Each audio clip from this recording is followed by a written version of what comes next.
సమయాన్ని బట్టి నీకు వందనాలు స్తోత్రాలు ప్రభువా. నీ వాక్యం ద్వారా మాతో మాట్లాడమని అడుగుతున్నాం ప్రభువా. ఈ వాక్యం సజీవమైనది, అది మా హృదయాన్ని తాకి మమ్మల్ని బలపరిచేదిగా ఉన్నందుకు నీకు వందనాలు, స్తుతులు, స్తోత్రాలు. వాక్యం మాలో ఫలింప చేయమని, మా జీవితాలకు అన్వయించుకునే కృపనిమ్మని క్రీస్తు వారి పేరట బ్రతిమిలాడడు వేడుకుంటున్నాను తండ్రి, ఆమేన్. ఆమేన్. 1 కొరింథీ 10వ అధ్యాయము 1 నుంచి 12 వరకు. దాని చదువుతావా? 1 కొరింథీ 10వ అధ్యాయము 1 నుంచి 12 వరకు.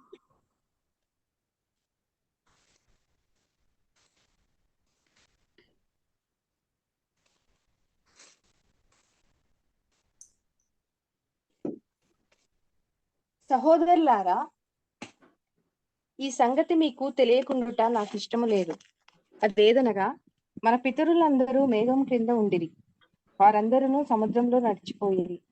అందరూ మోషేను బట్టి మేఘంలోను సముద్రంలోను బాప్తిస్మం పొందిరి. అందరూ ఆత్మ సంబంధమైన ఒకే ఆహారమును భుజించిరి. అందరూ ఆత్మ సంబంధమైన ఒకే పానీయమును పానము చేసిరి. ఏలయనగా తమను వెంబడించిన ఆత్మ సంబంధమైన బండలోనిది త్రాగిరి. ఆ బండ క్రీస్తే. అయితే వారిలో ఎక్కువ మంది దేవునికి ఇష్టలుగా ఉండకపోయిరి కనుక అరణ్యంలో సంహరింపబడింది. వారు ఆశించిన ప్రకారము మనము చెడ్డవాటిని ఆశించకుండునట్లు ఈ సంగతులు మనకు దృష్టాంతములుగా ఉన్నవి. జనులు తినుటకును త్రాగుటకును కూర్చుండి ఆటలాడుటకు లేచిరి అని వ్రాయబడినట్లు వారిలో కొందరి వలె మీరు విగ్రహారాధకులై ఉండకుడి, మరియు వారి వలె మనము వ్యభిచరింపక ఉండము. వారిలో కొందరు వ్యభిచరించినందున ఒక్క దినముననే 23,000 మంది కూలిరి. మనము ప్రభువును శోధింపక ఉండుము. వారిలో కొందరు శోధించి సర్పము వలన నశించిరి. మీరు సనగకుడి. వారిలో కొందరు సనిగి సంహారకుని చేత నశించిరి. 11 and 12 కూడా. ఈ సంగతులు దృష్టాంతములుగా వారికి సంభవించి యుగాంతమందున్న మనకు బుద్ధి కలుగుటకై వ్రాయబడింది. తాను నిలుచుచున్నానని తలంచుకుని వాడు పడకుండునట్లు జాగ్రత్తగా చూచుకొనవలెను. Thank you. ఇక్కడ పౌలు కొరింథీ సంఘానికి ఇశ్రాయేలీల గురించి రాస్తున్నాడు అన్నమాట. ఇశ్రాయేలీలందరూ కూడా ఐగుప్తు దాస్యం నుంచి విడిపింపబడ్డారు. వారందరూ కూడా వాగ్దాన దేశం వరకు ప్రయాణం చేస్తున్నారు. దేవుడు వారికి పగలు మేఘస్తంభం కింద, రాత్రి అగ్నిస్తంభం ద్వారా వాళ్ళని నడిపించాడు. అందుకని కీర్తనలు 78:14 ఏమనుంటుందంటే, పగటి వేళ మేఘములో నుండి రాత్రి అంతయు అగ్ని ప్రకాశములో నుండి ఆయన వారికి త్రోవ చూపాను. అంటే ఆయన సన్నిధి ఇశ్రాయేలుని అరణ్య ప్రయాణంలో వెంబడించిందన్నమాట. వారందరూ ఎర్ర సముద్రములో నడిచిపోయారు. వారందరూ మోషేను బట్టి మరి మేఘములోను సముద్రములోను బాప్తిస్మం పొందిరి అన్నది అక్కడ. అంటే అర్థం ఏంటి? మరి ఎలాగైతే బాప్తిస్మం ద్వారా విశ్వాసులందరూ క్రీస్తులో ఐక్యపరచబడతారో, అలాగే ఇశ్రాయేలీలందరూ కూడా మోషే నాయకత్వం కింద ఒక పరిశుద్ధ జనాంగంగా ప్రత్యేకింపబడ్డారు అన్నమాట. అదే అక్కడ ఉందన్నమాట. వారందరూ ఎర్ర సముద్రంలో నడిచిపోయారు. వారందరూ మోషేను బట్టి మేఘములోను సముద్రములోను బాప్తిస్మం పొందిరి. వాళ్ళు ఎర్ర సముద్రంలో నుంచి వెళ్ళడం, వాళ్ళ పైన మేఘం ఆవరించి ఉండటం, అది బాప్తిస్మానికి సాదృశ్యంగా ఉందన్నమాట. అందరూ ఆత్మ సంబంధమైన ఒకే ఆహారం భుజించారు. మనకు తెలుసు ఇశ్రాయేలీలందరూ కూడా మన్నాను భుజించారు. తర్వాత మరి ఆత్మ సంబంధమైన ఒకే పానీయంను పానం చేశారు. వాళ్ళకి నీళ్లు లేకపోయినప్పుడు దేవుడు మరి మోషే బండను కొట్టినప్పుడు బండ నుంచి వాళ్ళకు నీళ్లు వచ్చింది. ఆ నీళ్లు వాళ్ళందరూ తాగారు. అని ఏమంటున్నాడంటే, ఏలయనగా తమ్మును వెంబడించిన ఆత్మ సంబంధమైన బండలోనిది త్రాగిరి, ఆ బండ క్రీస్తే అని అంటున్నాడు. యేసుక్రీస్తు ప్రభు వారు అక్కడ మరి యేసుక్రీస్తు ప్రభు వారి యొక్క సన్నిధి వాళ్ళతో ఉన్నది అనేది ఇక్కడ సూచిస్తున్నాడు. మరి యేసుక్రీస్తు వారు బండ, సంఘం ఆయన మీద కట్టబడింది అనేది మనకు తెలుసు కదా. కాబట్టి ఇక్కడ ఏం చెప్తున్నాడంటే, వాళ్ళ ఆత్మ సంబంధమైన బండలోనిది త్రాగిరి. ఆ బండ ఎవరంటే క్రీస్తు ప్రభు వారి అంటున్నారు. మరి మన్నా మరి యేసుక్రీస్తు ప్రభు వారికి సాదృశ్యంగా ఉంది. ఆ బండలో నుంచి వచ్చినటువంటి నీరు జీవజలమైనటువంటి యేసుక్రీస్తు ప్రభు వారికి సాదృశ్యంగా ఉంది. అంటే ఇశ్రాయేలీయులు అరణ్య ప్రయాణం చేస్తూ ఉన్నప్పుడు క్రీస్తు ప్రభు వారి ఆత్మరూపిగా వాళ్ళతో ప్రయాణం చేశారు. అది అక్కడ తెలియజేస్తున్నాడు. తర్వాత ఇదంతా చెప్పిన తర్వాత ఏమన్నాడంటే పౌలు, వారిలో ఎక్కువ మంది దేవునికి ఇష్టలుగా ఉండలేకపోయి అని అంటుంది. ఇశ్రాయేలీయులు ప్రయాణమై వెళ్తున్నప్పుడు ఎంతమంది ప్రయాణం అయ్యారంటేనంట, మరి స్త్రీలు పురుషులు కాకుండా 6 లక్షల కాల్బలం, అంటే ఆల్మోస్ట్ 2 మిలియన్ పీపుల్ వాడు ఐగుప్తుని విడిచిపెట్టి మరి వాగ్దాన దేశం వరకు ప్రయాణం చేస్తున్నారు. వీళ్ళందరూ ఎర్ర సముద్రాన్ని దాటారు. వీళ్ళందరూ ఒకే ఆహారాన్ని భుజించారు. వీళ్ళందరూ ఒకే పానీయాన్ని పానం చేశారు. వీళ్ళందరినీ దేవుడు ఐగుప్తు దేశం నుంచి విడిపించి బయటకు తీసుకుని వస్తున్నాడు. అయితే వారిలో ఎక్కువ మంది దేవునికి ఇష్టలుగా ఉండకపోయిరి అని ఉంది. వారిలో ఎక్కువ మంది దేవునికి ఇష్టలుగా ఉండకపోయిరి గనుక మరి అరణ్యములో సంహరింపబడిరి అని ఉంది. మనందరికీ తెలుసు, ఐగుప్తులో నుంచి ప్రయాణం చేసినటువంటి వ్యక్తుల్లో ఆ జనరేషన్ లో ఒక జనరేషన్ అంతా అరణ్యంలోనే నశించిపోయింది. ఓన్లీ యెహోషువ, కాలేబు వాగ్దాన దేశంలో ప్రవేశించారు. న్యూ జనరేషన్ వాగ్దాన దేశంలో ప్రవేశించారు. కారణం ఏంటి? వీళ్ళందరూ కూడా విమోచన సాదృశ్యంగా ఉన్నటువంటి ఆ యొక్క ఎర్ర సముద్రం నుంచి వెళ్ళారు కదా. వీళ్ళందరూ కూడా క్రీస్తు ఆత్మ ద్వారా నడిపించబడ్డారు కదా. మరి ఎందుకు దేవునికి ఇష్టలుగా ఉండలేకపోయారు? ఎందుకు అరణ్యంలో నశించిపోయారు? వాగ్దాన దేశం చేరలేకపోయారు? అంత ట్రాజడీ కదా. ఎందుకు అనేది అక్కడ చెప్తున్నాడు అనమాట. నేనేం చెప్పాడంటే, వారు ఆశించిన ప్రకారము మనము చెడ్డ వాటిని ఆశించకుండానట్లు ఈ సంగతులు మనకు దృష్టాంతములుగా ఉన్నవి అంటున్నాడు. వాళ్ళు చెడ్డ వాటిని ఆశించారు, అందుకని దేవునికి ఇష్టలుగా ఉండలేకపోయారు. వాళ్ళు ఆశించినట్లుగా విశ్వాసులమైనటువంటి మనం కూడా ఒక అరణ్య యాత్రలోనే ఉన్నాం. మనం ఎటువైపు నడుస్తున్నామంటే మరి దేవుడు నిర్ణయించినటువంటి ఆ యొక్క నిత్య రాజ్యం వైపు నడుస్తున్నాం, పరమ కానాను వైపు నడుస్తున్నాం. కాబట్టి మనకు ఆయన ఒక హెచ్చరిక ఇస్తున్నాడు అనమాట. వాళ్ళు ఆశించినట్లుగా మనము చెడ్డ వాటిని ఆశించకుండానట్లు ఇశ్రాయేలీయులకు సంబంధించినవి దృష్టాంతములుగా మనకి రాయబడి ఉన్నాయి. మన ఒక హెచ్చరికలుగా అవి మనకి ఉన్నాయని చెప్పి వాళ్ళు దేని ద్వారా దేవుణ్ణి మరి దుఃఖపరిచారు, ఆయనకి ఇష్టలుగా ఉండలేకపోయారని కొన్ని విషయాలు ఇక్కడ మెన్షన్ చేశాడు అనమాట. మొట్టమొదటిగా మనం చూసినట్లయితే 7వ వచనంలో, జనులు తినుటకు త్రాగుటకు కూర్చుండి ఆడుటకు లేచిరి అని వ్రాయబడినట్లు వారిలో కొందరి వలె మీరు విగ్రహారాధకులై ఉండకుడి అన్నారు. మొట్టమొదటి పాపం వాళ్ళు చేసిందంటే విగ్రహారాధన అని అక్కడ ఉంది. ఈ యొక్క సంఘటన మనం ఎక్కడ చూస్తామంటే నిర్గమకాండం 32:6వ వచనం దగ్గర నుంచి చూస్తాం అన్నమాట. దేవుడు, యెహోవా దేవుడు మోషేను సీనాయి కొండ మీదకి పిలిచాడు. ఎందుకు? వాళ్ళకి మరి ఆ యొక్క ధర్మశాస్త్రం ఇవ్వటం కోసం. మోషే వెళ్ళబోయే ముందు ప్రజలందరినీ పవిత్రీకరించి సిద్ధపరిచి ఆయన తర్వాత కొండ మీదకి వెళ్ళాడు. 40 days ఆయన దేవుని సన్నిధిలో ఉన్నాడు. అయితే ఆయన అక్కడ ఉన్నప్పుడు ప్రజలు దే బికేమ్ సో ఇంపేషెంట్. వాళ్ళ లీడర్ వాళ్ళకి కనిపించటం.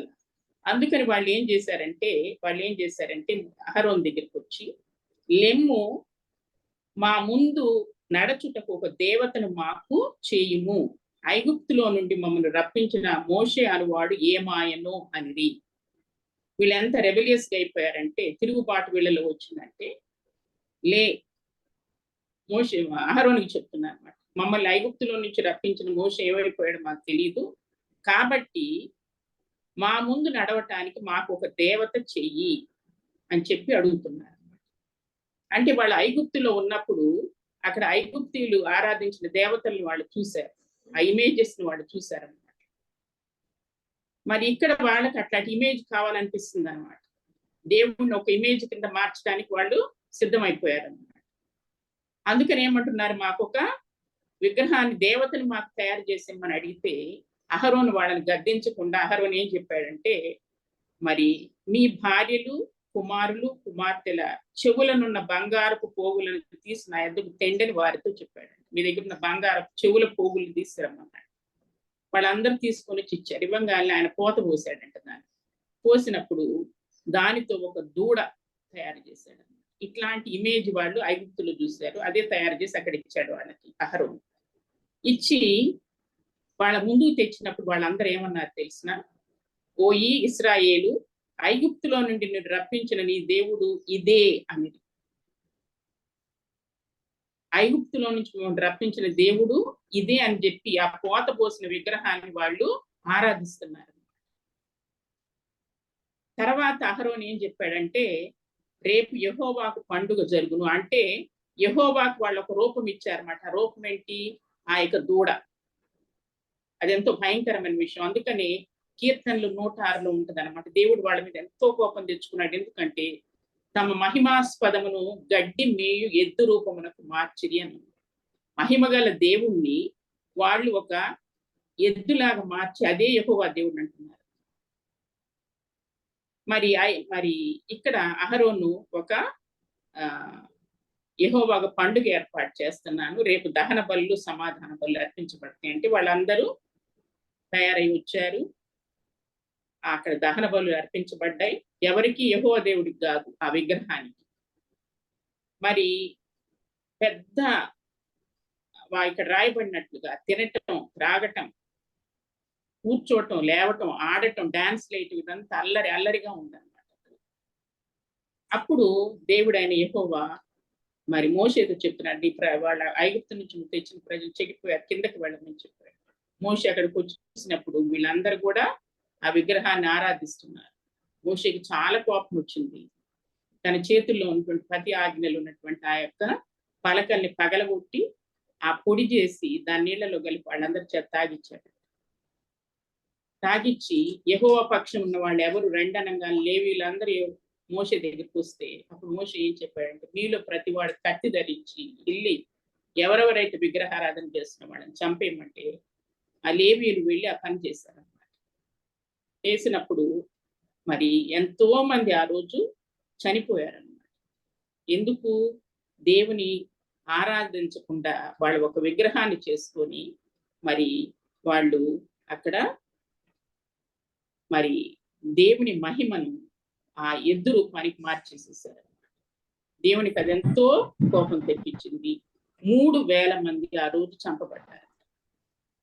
కాబట్టి ఇక్కడ పౌలు ఏం చెప్తున్నాడంటే, మరి వారిలాగా మీరు విగ్రహారాధన చెయ్యొద్దు అంటున్నాడు. మనమంట విశ్వాసులమైన మనం కూడా మరి ఏం చేస్తామంటేనంట, మరి మనకి దేవుణ్ణి మనకి ఇష్టమైన రీతిలో ఊహించుకుంటాం. దేవుడు అలా ఉండాలి అని మనం అనుకుంటాం. కొంతమంది ఏమో దేవుడు నాకు ప్రాస్పరిటీ ఇచ్చేవాడు అని ఆరోపణ ఉంటుందంట వాళ్ళ మనసులో. కొంతమంది God is a miracle maker అని ఆరోపణ పెట్టుకుంటారు. కానీ అట్లా దేవుడిని రెస్ట్రిక్ట్ చేస్తారంట వాళ్ళు. కానీ దేవుడు అలా కాదు కదా. ఆయన మన సృష్టికర్త, ఆయన సర్వశక్తిమంతుడు, ఆయన మహిమ గల దేవుడు. ఆయన మహిమను మనం ఏ రూపానికి కూడా మార్చడానికి వీలు లేదు. ఆయన ఆత్మ కనుక ఆయన ఆరాధించే వాళ్ళు ఆత్మతో సత్యంతో ఆరాధించారు. కాబట్టి ఇక్కడ పౌలు అది చెప్తున్నాడు, మీరు వాళ్ళలాగా విగ్రహారాధకులై ఉండద్దు. కొంతమందికి ధనము అనేది విగ్రహంగా ఉంటుంది. అందుకని ఏమంటాడంటే పౌలు, ధనాపేక్ష అనే విగ్రహారాధనని చంపేసేయండి అంటాడు. కొంతమందికి ఈ లోక సంబంధమైన ఆకర్షణలు విగ్రహాల్లాగా ఉంటాయంటే దేవుడు అనమాట వాళ్ళతో. అవి లేనిది వాళ్ళు ఉండలేరు. అవి దేవుడి నుంచి వాళ్ళని దూరం చేసేస్తాయి. కాబట్టి విశ్వాసులు ఈ విగ్రహారాధనకి దూరంగా ఉండాలి. విగ్రహారాధన అంటే లిటరల్ గా విగ్రహాలను చేసుకొని పెట్టుకోవటం కాదనమాట. ఇక్కడ పౌలు చెప్పారు, దేవుని కంటే దేన్ని కూడా మనం ఎక్కువగా ప్రేమించకూడదు. దేవుని స్థానాన్ని ఎవరికి ఇవ్వటానికి వీలు లేదన్నమాట. రెండోది, ఇశ్రాయేలీయులు చేసిన పాపం ఏంటని మనం చూసినట్లయితే, వారి వలె మనము వ్యభిచరింపక యుందుము. వారిలో కొందరు వ్యభిచరించినందున ఒక్క దినమున 23,000 మంది కూలారు. వారు వ్యభిచారం చేశారండి. అది మనం చేయకూడదు అని చెప్తున్నాడు. ఏంటి దీనికి సంబంధించినటువంటి సంఘటన ఏంటని అనేది మనం చూసినట్లయితే సంఖ్యాకాండం 25:1 వచనం దగ్గరికి మనం వచ్చినప్పుడు ఏంటంటే ఇశ్రాయేలీలందరూ షిత్తీము అనే ప్లేస్ లో దిగారనమాట. అక్కడ ఏమైందంటే ప్రజలు మోయాబు రాండతో విచారం చేసాగిరి అంటారు రాయబడింది. ఎందుకు మోయాబు రాండతో వాళ్ళకి సహవాసం ఏర్పడింది అనేది మనం చూసినట్లయితే ఆ స్త్రీలు తమ దేవతలకు బలులు అర్పించి ప్రజలను పిలువనంపగా వీరు భోజనము చేసి వారి దేవతలకు నమస్కరించి. ఇక్కడంట ఇశ్రాయేలీలు చేయకూడదు చేస్తున్నారు. వీళ్ళు ప్రత్యేకింపబడిన జనాంగం, వీళ్ళు ఆ మోయాబీలతో కలవటానికి వీలు లేదు. దేవుడు వాళ్ళతో చెప్పాడు, నేను మిమ్మల్ని నా కొరకు ప్రత్యేకించుకున్నానని చెప్పి. అయితే వీళ్ళు ప్రత్యేకింపబడిన ఈ జనులు ఏం చేస్తున్నారంటే మోయాబు స్త్రీలతో వ్యభిచారం చేస్తున్నారు. మోయాబు స్త్రీలు విగ్రహారాధన చేసి వీళ్ళని ఆ విగ్రహారాధనకి సంబంధించిన బలులకు రమ్మని ఆహ్వానిస్తే వీళ్ళు వెళ్ళి భోజనం చేసి వాళ్ళ దేవతలకు నమస్కరించారు. వారి మీద యెహోవా కోపము రగులుకొనెను అంటున్నారు. అందువలన అప్పుడంట 24,000 మంది తెగులు వలన చచ్చిపోయారు. దేవునికి చాలా కోపం వచ్చింది. ఎందుకంటే వాళ్ళు దేవుని కొరకు ప్రత్యేకింపబడిన జనులుగా ఉండవలసిన వాళ్ళు అన్యులతో వ్యభిచరించినట్లుగా అక్కడ రాయబడుతున్నారు. మరి వ్యభిచారము అని అంటే విశ్వాసుల జీవితంలో లిటరల్ గా వ్యభిచారం అని కాదు. ఇక్కడ ఏంటంటే లోక స్నేహము వ్యభిచారంతో పోల్చాడు యాకోబు తన పత్రికలు. యాకోబు పత్రిక 4:4 ఏమంటాడంటే వ్యభిచారులారా ఈ లోక స్నేహము దేవునితో వైరం అని మీరు ఎరుగరా అని ఏమంటాడంటే కాబట్టి ఎవడి ఈ లోకముతో స్నేహము చేయగోరునో వాడు దేవునికి శత్రువగును అంటున్నాడు. దేవుని విడిచిపెట్టి లోకంతో స్నేహం చేస్తే అది వ్యభిచారంతో సమానం.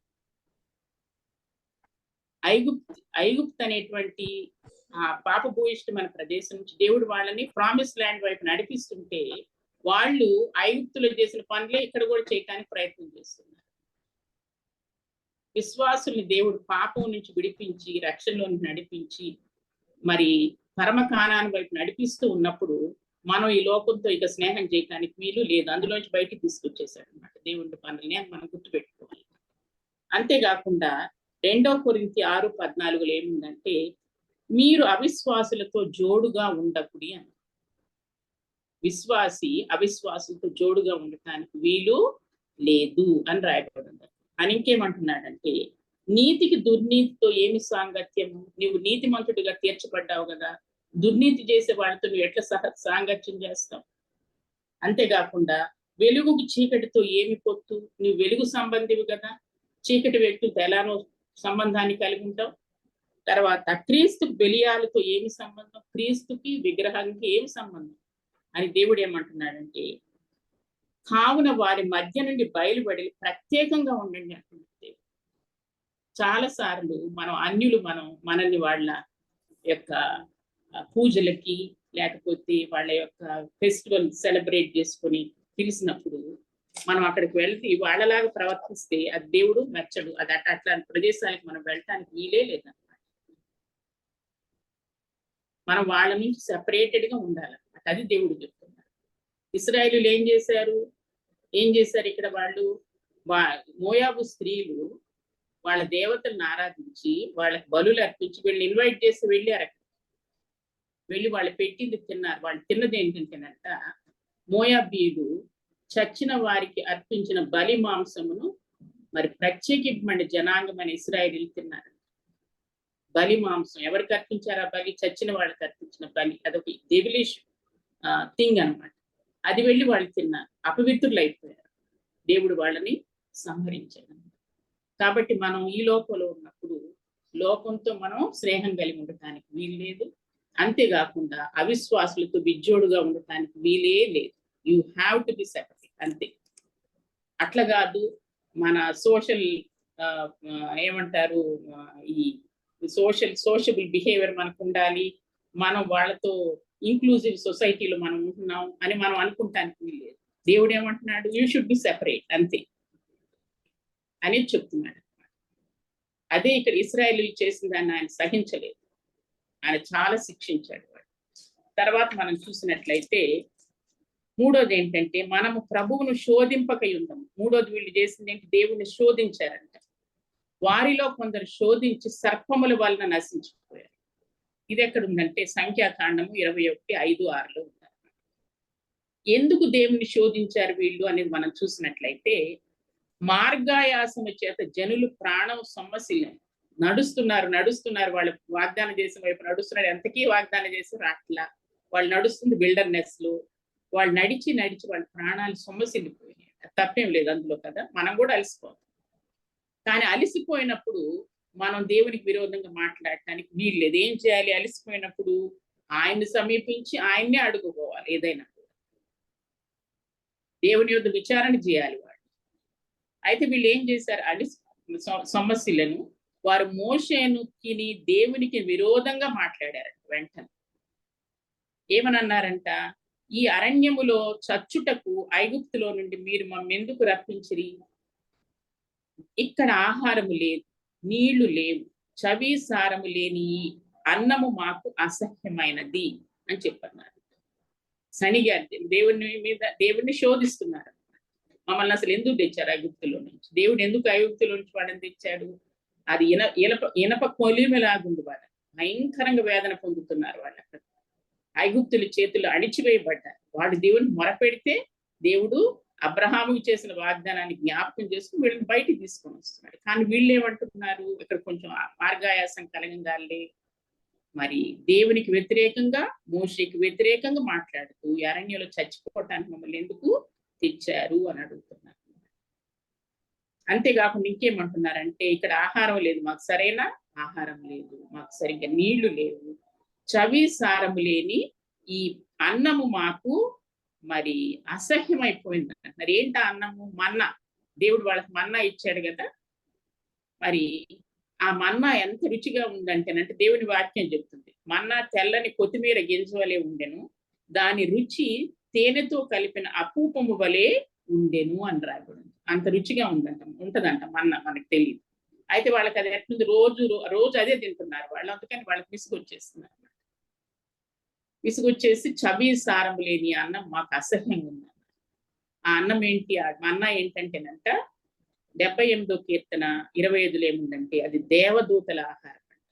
దేవదూతల ఆహారం నరులు భుజించిది అని అక్కడ రాయబడింది. దేవదూతల ఆహారాన్ని దేవుడు మనుషులకు ఇచ్చాడు, కానీ వాళ్ళకి అది ఇష్టం లేదు.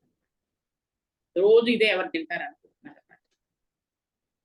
ఇంకోటి ఏమనుందంటే కీర్తనలు 78, 18, 19 మనం చూసినట్లయితే ఆశ కొలది ఆహారం నడుగుచు తమ హృదయములో దేవుని శోధించారంట. మాకు ఇది కావాలి, అది కావాలి, మాకు ఈ మన్నా బాలేదు అని చెప్పి ఆశ కొలది వాళ్ళంట దేవుణ్ణి అడుగుతూ దేవుణ్ణి శోధించారంట.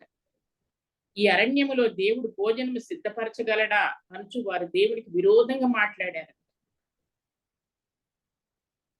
దేవునికి వ్యతిరేకంగా మాట్లాడుతున్నారు, దేవుణ్ణి శోధిస్తున్నారు. అప్పుడు దేవుడు ఏం చేశాడంటేనంట వాళ్ళ మధ్యకి తాపకర సర్పాలను పంపించాడు. ఆ సర్పాలు అనేక మందిని కాటు వేసినప్పుడు వాళ్ళు చాలా మంది చనిపోయారు. పరిగెత్తుకొని వాళ్ళ మోషే దగ్గరికి వెళ్ళారు. వెళ్ళి మేము తప్పు చేసాం, మా కొరకు ప్రభుని వేడుకోమంటే దేవుణ్ణి మోషే వేడుకున్నప్పుడు దేవుడు ఒక బ్రాంజ్ సర్పెంట్ ని చేసి ఒక పోల్ మీద పెట్టమన్నాడు. పెట్టి ఎవరైతే నిదానించి ఆ బ్రాంజ్ సర్పెంట్ చూస్తారో, ఇత్తడి సర్పాన్ని చూస్తారో వాళ్ళు బ్రతుకుతారని చెప్పారు.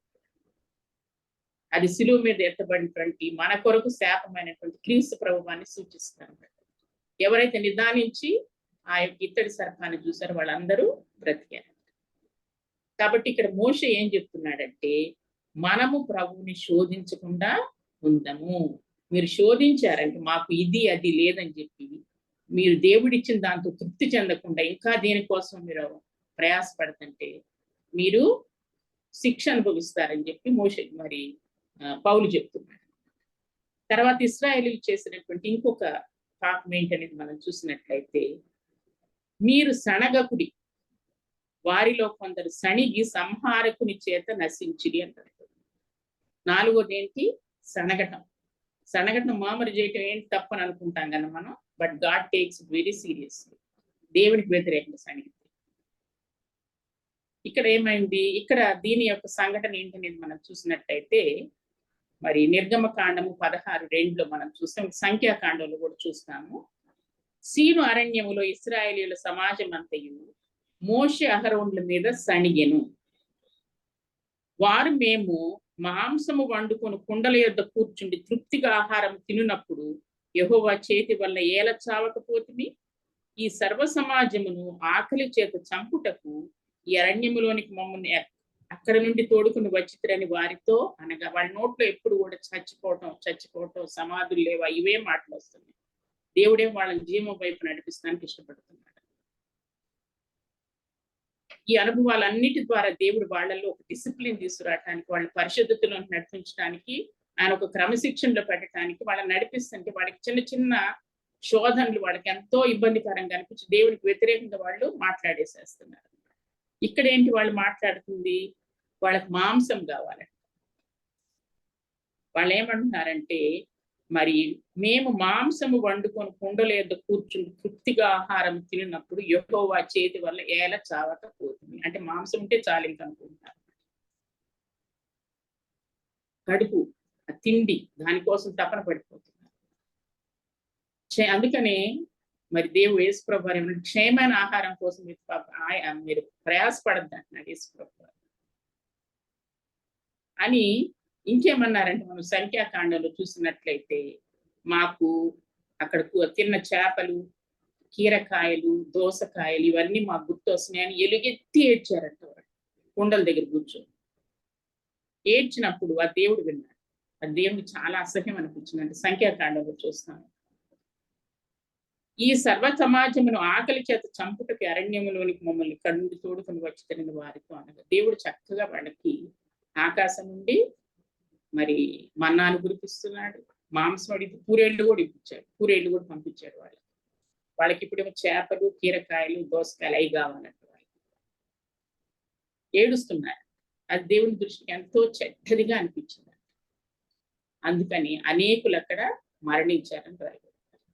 దేవుడు శిక్షించాడు వాళ్ళని. అప్పుడు 106వ కీర్తన 14-15 వచనాలు మనం చూసినట్లయితే, అరణ్యములో వారు బహుగా ఆశించి ఎడారిలో దేవుని శోధించి వారు కోరినది ఆయన వారికి ఇచ్చను, ఆయనను వారి ప్రాణములకు ఆయన క్షీణత కలుగు చేసిన అని రాయబడింది. మాంసం కావాలని ఏడుస్తున్నారు కదా, వాళ్ళు కోరింది వాళ్ళకి ఇచ్చేశాడు దేవుడు. ఆయన వాళ్ళకి వారి ప్రాణములకు ఆయన క్షీణత కలుగు చేశాడు. అంటే మనం 78వ కీర్తన 29-31 వరకు మనం చదివినట్లయితే, అక్కడ మాంసం వాళ్ళ పళ్ళ సందుల్లో ఉండంగానే వాళ్ళలో బలిసిన వాళ్ళని ఆయన హతము చేసిన చాలా స్ట్రిక్ట్ గా రాయబడి ఉంది అనమాట. ఆహారం కోసం వాళ్ళు ఎలాగ దేవుణ్ణి శోధించారో అక్కడ రాయబడి ఉంది అనమాట. ఇక్కడ మనం చూసినట్లయితే వీళ్ళు విగ్రహారాధన చేశారు, వ్యభిచరించారు, శోధించారు ప్రభు దేవుణ్ణి, సణిగారు. వీటన్నిటిని గురించి రాసి పౌలు ఏమంటున్నాడంటే, ఈ సంగతులు దృష్టాంతములుగా వారికి సంభవించి యుగాంతమందును మనకు బుద్ధి కలుగుటకై వ్రాయబడెను అంటారు. వాళ్ళకి సంభవించిన ఇప్పుడు మనకి రాయబడ్డాయమంటే దేవుని వాక్యంలో ఉన్న, ఎందుకు యుగాంతంలో ఉన్న మనం ఇవన్నీ చూసి బుద్ధి తెచ్చుకొని ఇటువంటి పనులు మనం చేయకుండా దేవునికి విధేయత చూపించాలి, తృప్తి కలిగి ఉండాలి, దేవుని స్తుతించాలి అనేది తెలియజేస్తున్నాడు అనమాట. ఇశ్రాయేలీయులు ఎందుకు ఇలా బిహేవ్ చేశారు అనేది మనం కొన్ని వాక్యాలు మనం చూసినట్లయితే, మనం మరి ఇక్కడ దేవుడు మనకిచ్చిన వాటితో తృప్తి కలిగి ఉండకపోయినట్లయితే మనం సణుగుతాం అన్నమాట. ఇది ఉంది, ఇంకా ఏదో మనకు కావాలి. అందుకనే పౌలు అంటాడు, సంతృప్తి సహితమైన దైవభక్తి గొప్ప లాభసాధకం అంటాడు. తృప్తి లేదు ఇశ్రాయేలు, లేని దాని వైపు చూస్తూ ఏడుస్తున్నారు అన్నమాట, ఉన్నదాన్ని మర్చిపోతున్నారు. అందుకనే మరి ఇక్కడ 78వ కీర్తన 22వ వచనంలో ఏమనుందంటే, ఇశ్రాయేలీయులు దేవుని యందు విశ్వాసం ఉంచకపోయి ఎందుకు సణుగుతున్నారు, ఎందుకు శోధిస్తున్నారు దేవుణ్ణి? వాళ్ళు దేవుని యందు విశ్వాసం ఉంచకపోయి ఆయన దయచేసిన రక్షణ యందు నమ్మిక ఉంచలేదు. దేవుడు ఎందుకు వాళ్ళని ఐగుప్తు నుంచి బయటికి తెచ్చాడు, వాగ్దాన దేశం వైపు, పాలు తేనెలు ప్రవహించే దేశం వైపు నడిపిస్తున్నాడు అని దాన్ని వాళ్ళు నమ్మట్లేదు అన్నమాట. ప్రతి చోట సణుగుతున్నారు అన్నమాట. తర్వాత ఇంకోటి మనం చూసినట్లయితే దేవుడు వాళ్ళని శిక్షిస్తూ వచ్చాడు. శిక్షించినప్పుడు అన్న వాళ్ళు మారకుండా వాళ్ళు ఏం చేస్తున్నారంటే ఇంకా మొండితనాన్ని ప్రదర్శిస్తూ మళ్ళా తప్పులు చేస్తున్నారు. అదే కీర్తన 78:32 చూసినట్లయితే ఇంత జరిగినను వారు ఇంకనూ పాపము చేయొచ్చు, ఆయన ఆశ్చర్య కార్యములను బట్టి ఆయనను నమ్ముకొనకపోయిరి. ముందేమో మరి దేవుని యందు విశ్వాసం ఉంచలేదు, ఆయన యందు రెండోది ఏం చెప్తున్నాడంటే ఆయన్ని నమ్ముకోవటంలా. తర్వాత ఇంకా మనం చూసినట్లయితే 78:11 మనం చూసినట్లయితే ఆయన క్రియలను, ఆయన వారికి చూపిన తన ఆశ్చర్య క్రియలను వాళ్ళు మర్చిపోయారు. వాళ్ళు ఎర్ర సముద్రం దాటి రాగానే మారా అనే ప్లేస్కి వచ్చారు. అక్కడ నీళ్లు చేదుగా ఉన్నాయి. వెంటనే గొడవటం మొదలుపెట్టారు. అంతేగాని ఎర్ర సముద్రాన్ని దాటించి తెచ్చిన దేవుడు ఈ మారా నీళ్ళను కూడా మాకు సరి చేసిస్తాడని నమ్మట్ల వాడు. దేవుడు మారా నీళ్ళని మధురం చేసేసాడు. తర్వాత మనం చూస్తాం అక్కడ. అంటే వాళ్ళు ఏం చేస్తున్నారు, మరి ఆయన క్రియలను, ఆయన చేసిన ఆశ్చర్యకార్యాన్ని వాళ్ళు వెంటనే మర్చిపోతున్నారు కాబట్టి సణుగుతున్నారు. తర్వాత ఇంకా మనం చూసినట్లయితే 106:12 మనం చూస్తే అప్పుడు ఆయన మాటలు నమ్మిరి, ఆయన కీర్తిని గానం చేసిరి, ఆయనను వారు ఆయన కార్యములను వెంటనే మర్చిపోయారు. ఎప్పుడైతే దేవుడు అద్భుతాలు చేస్తున్నాడో ఎర్ర సముద్రాన్ని దాటించగానే అందరూ సంతోషంగా దేవుడి కీర్తిని జ్ఞానం చేశారు, స్తుతించారు. కానీ మళ్ళా ఇంకొక సమస్య వచ్చిన వెంటనే వాళ్ళు ఏం చేస్తున్నారు, వెంటనే మర్చిపోతున్నారు. అంతేకాకుండా ఆయన ఆలోచన కొరకు వాళ్ళు ఎప్పుడు కనిపెట్టలేదు. ఆయన ఆలోచన కొరకు కనిపెట్టలేదు. అందువల్ల ఇశ్రాయేలీలు ఇలాంటి పాపాలు చేస్తూ వచ్చారు అన్నమాట. మొట్టమొదటి చూసింది ఏంటి, దేవుని యందు విశ్వాసం ఉంచలేదు, ఆయన రక్షణ యందు నమ్మిక ఉంచలేదు. ఎందుకు ఆయన వాళ్ళని ఐగుప్తు నుంచి బయటికి తెస్తున్నాడని దాని విషయం వాళ్ళ నమ్మకం ఉంచటం లేదన్నమాట. రెండోది ఏం చూసామంటే మరి వాళ్ళు ఆయన ఆశ్చర్య కార్యములను చూసి కూడా ఆయనను నమ్ముకొనకపోయారు. మూడోది ఏం చూసామంటే వాళ్ళు చేసిన దేవుడు చేసిన ఆశ్చర్యకార్యం వాళ్ళు మర్చిపోయారు. నాలుగోది ఏం చూసామంటే మరి వాళ్ళు ఆయన ఆలోచన కోసం ఎప్పుడు కూడా కనిపెట్టలేదు. ఊరికి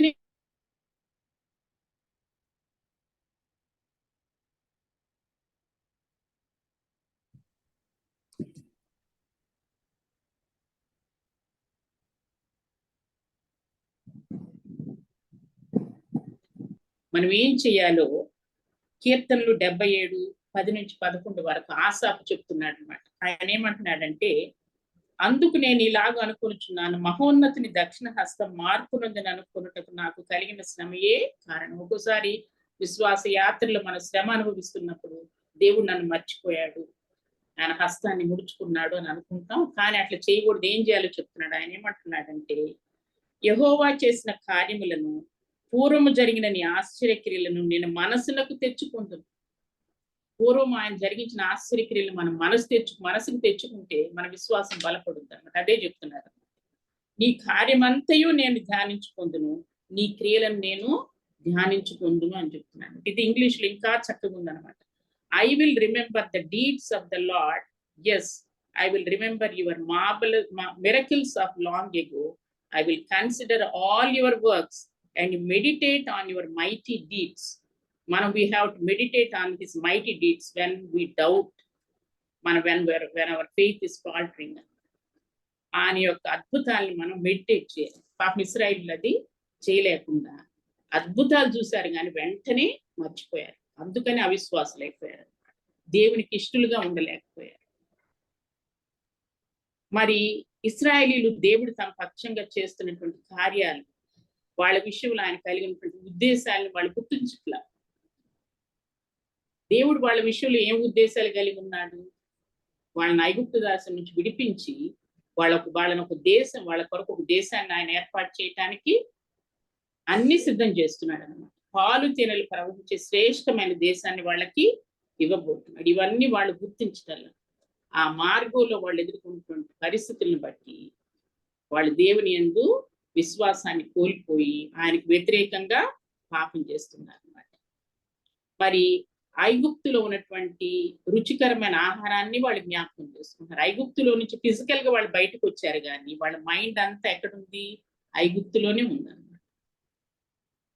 ఫిజికల్గా వాళ్ళు బయటకు వచ్చారు, కానీ వాళ్ళ మైండ్, వాళ్ళ హృదయంలో ఐగుప్తు ఉందన్నమాట. అది బయటకు వెళ్ళిపోలేదు ఇంకా.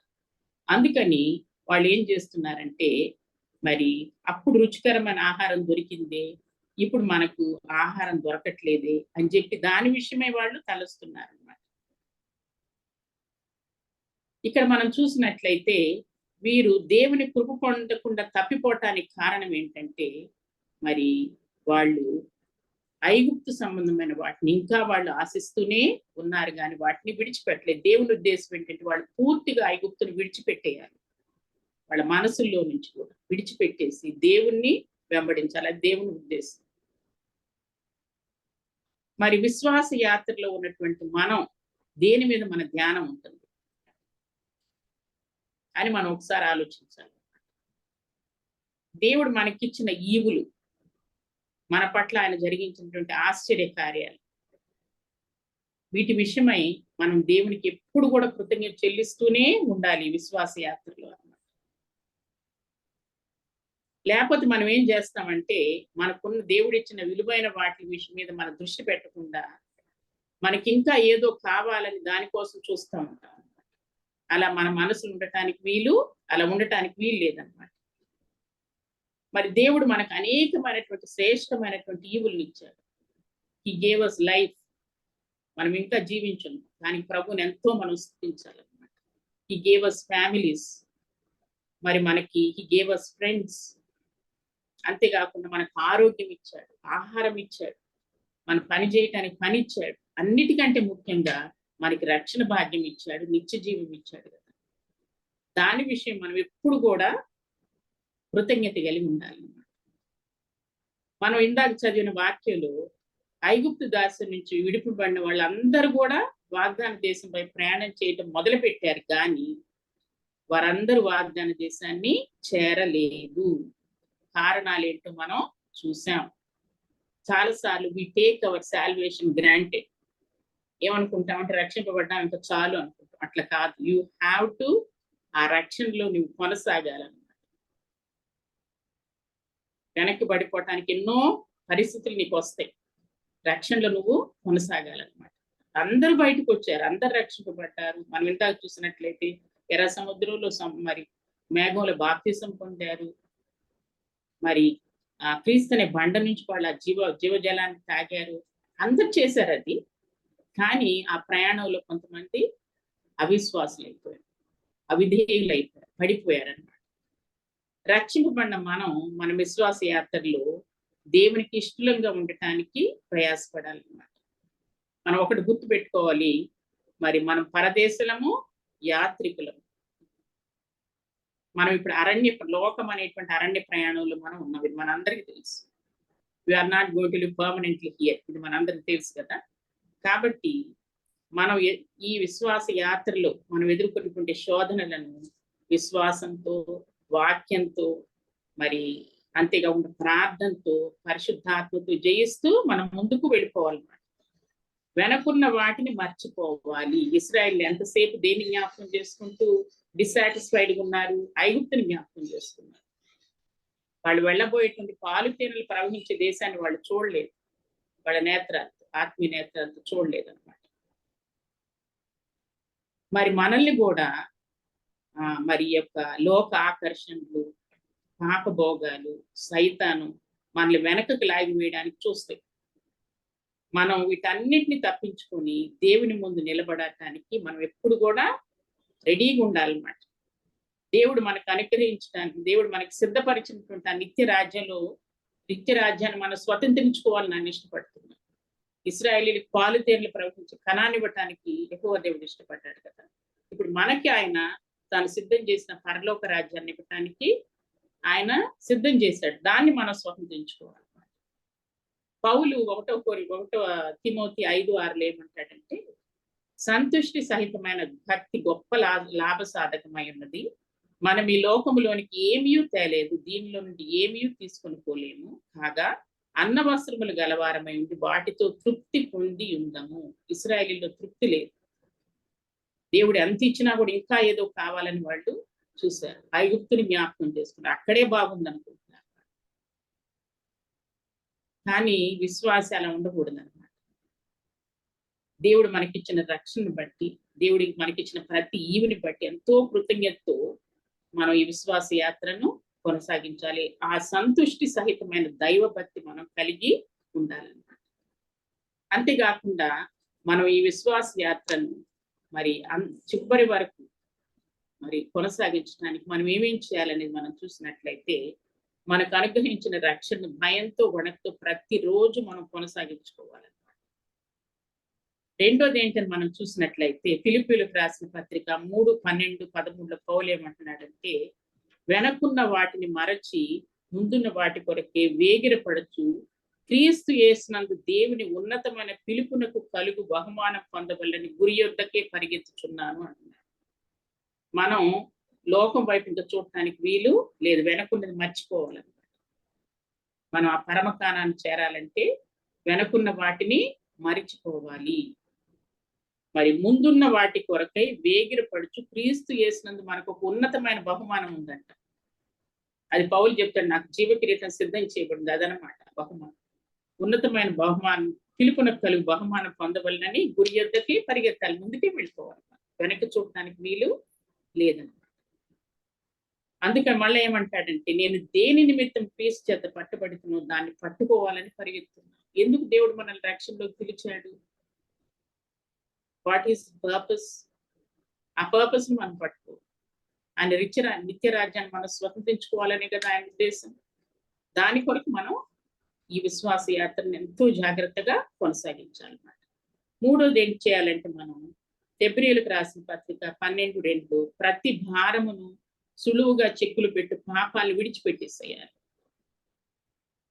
ఇంకా ఏ పాప భారం నిన్ను వెనక్కి ఈడ్చుతుందో దాన్ని విడిచిపెట్టేసేయాలి. సులువుగా చిక్కులు పెట్టే పాపాలు ఏంటయ్యి? అది పాపం కాదు అని మనం అనుకుంటాం. అబద్ధాలు చెప్పటము, కోపం తెచ్చుకోవటము, ఆయాసపడటము, వ్యసన పడటము, ఇవన్నీ సులువుగా చిక్కులు పెట్టే పాపాలు. అవి దేవుని దృష్టికి పాపాలే, చిన్న పాపాలు పెద్ద పాపాలు అని లేవు అనమాట. కాబట్టి మరి దేవుడు ఏం చెప్తున్నాడంటే, ప్రతి భారాన్ని సులువుగా చిక్కులు పెట్టే పాపాలను విడిచిపెట్టేసేసి మనం మన విశ్వాస యాత్రను ముందుకెళ్ళిపోవాలన్నమాట.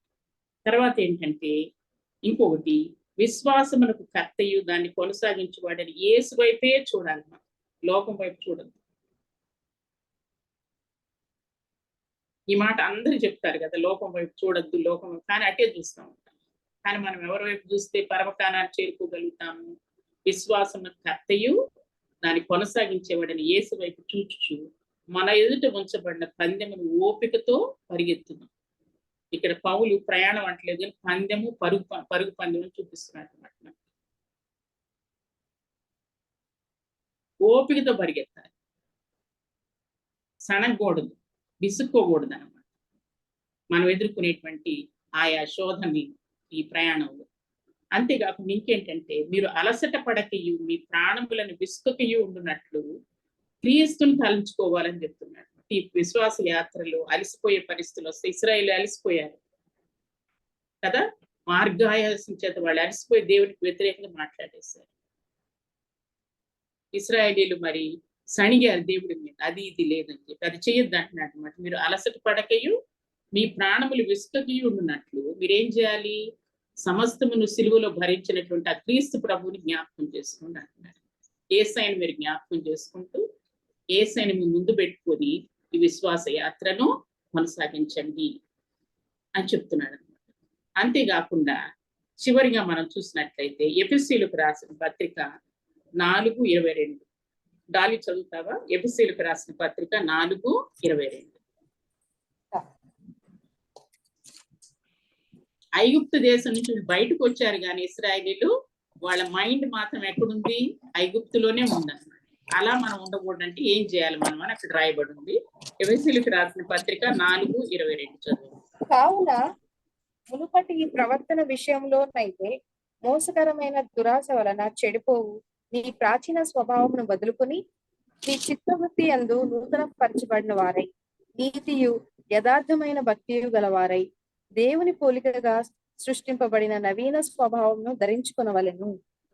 ఇక్కడ ఏం చెప్తున్నాడంటే, మరి మునుపటి ప్రవర్తన విషయంలో ఉన్నటువంటి మోసకరమైన దురాశల వలన చెడిపో మన ప్రాచీన స్వభావాన్ని విడిచిపెట్టేయాలి. అంతేకాకుండా మన చిత్తవృత్తి యందు మనం నూతన పరచబడాలి.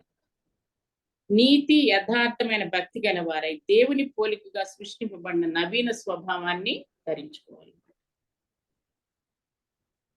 అప్పుడు మనం ఎంతో జయ జీవితంతో ఈ విశ్వాస యాత్రను కొనసాగించి ఆ పరమ కానాన్ని మనం చేరగలుగుతాం అన్నమాట. మనం అందరం కూడా మరి ఆ పరమ కానాన్ని చేరటానికి ఈ విశ్వాస యాత్రలో యేసు ప్రభు వారు మనతో ఉండి మనం నడిపించాలని ప్రార్థిస్తూ దేవుని స్తుతిస్తూ ముగిస్తున్నాను. మమ్మల్ని మిక్కిలిగా ప్రేమించిన మా